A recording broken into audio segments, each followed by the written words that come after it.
It's now in black and white that Uganda has got a new electoral body to organize and preside over the 2021 presidential polls, where President Museveni is expected to bounce back as the interim flag bearer, seeking for the sixth term in power. However, again, the one-man hand-picked electoral body has shocked opposition MPs who thought that by 2021, Uganda would be having an independent electoral commission representing all shades of political interest. The amendment is shocking, in the first place, because for us in opposition, our demand has not been met. You see, it would have been better to listen to all sides, even the minority, if you want to push on. Because now when you look at disappointment, well, the Chief Justice in this country is coming from one area, and this one also from the same area. Because these are cadres. They come to serve their master. What do you expect a cadre to do? You see them today, they put on their gowns with the word of Independent Electoral Commission. But when inside their clothes, they have their own T-shirts with the NRM flags and colors. So don't expect much from them. But there's a problem in this country. When you start working, there's something that comes into your mind to start pleasing the appointing authority.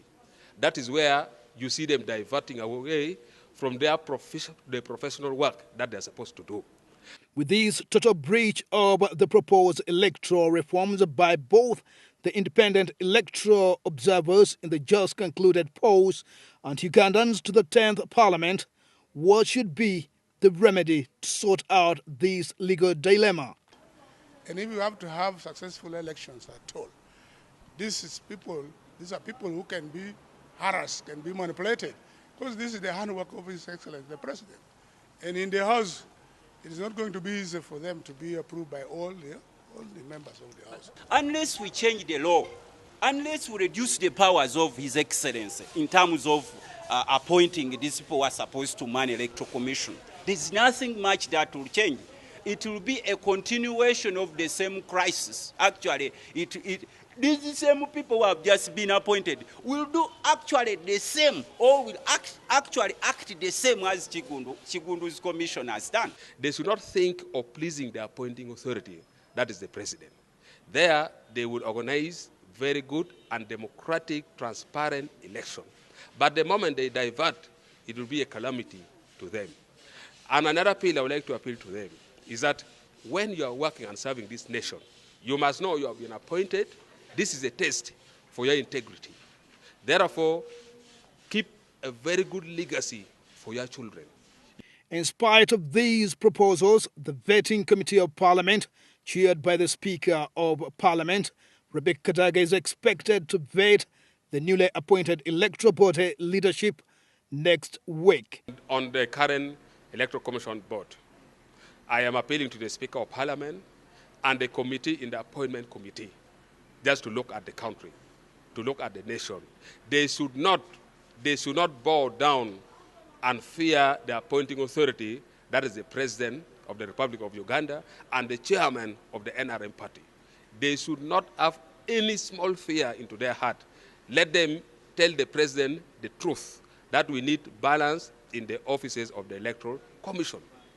If they feel that the chairman or the vice and other members, all of them are not properly balanced, we have to do so.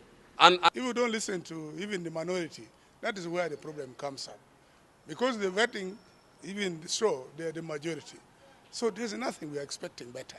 It's going to be the same electoral commission which has just been transferred from Kigunu to the new person.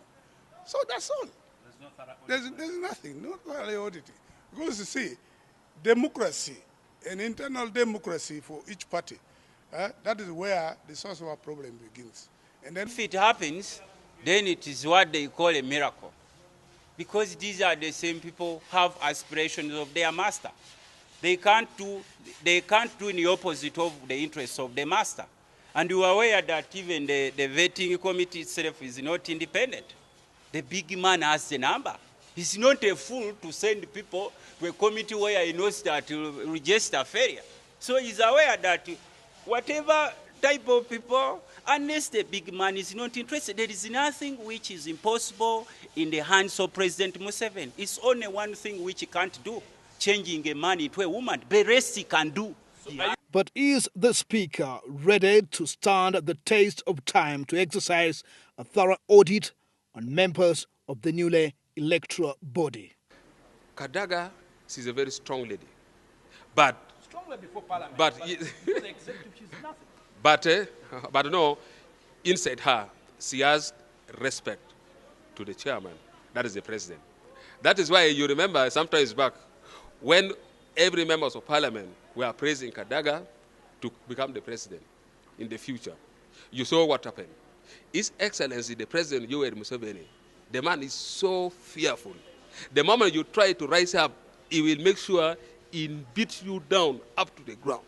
That is why Kadaga right now, she cannot come up straight because she also fears that she may be fought the moment you come up seriously.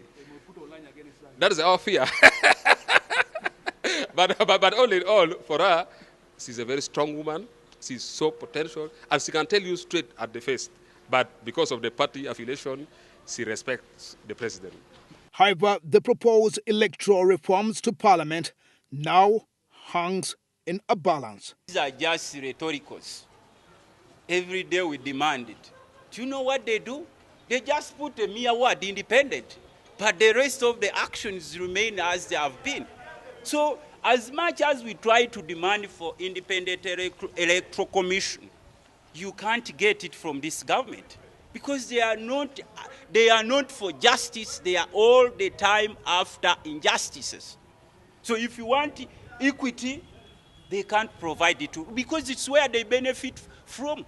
So if you try to ensure that you want it to be independent, electoral commission to be independent, they can't, because if they make it independent, they will not benefit. The current government exists because of the loopholes of the practices in electoral commission. That is what we are going to do now. And if it's rejected, that is where you see that there is a problem. Because, see, once you cannot listen to the minority, what you are calling minority, then that is unfortunate. And that is why defiance is the answer to all these questions. Sibasi, PS Television, Parliament.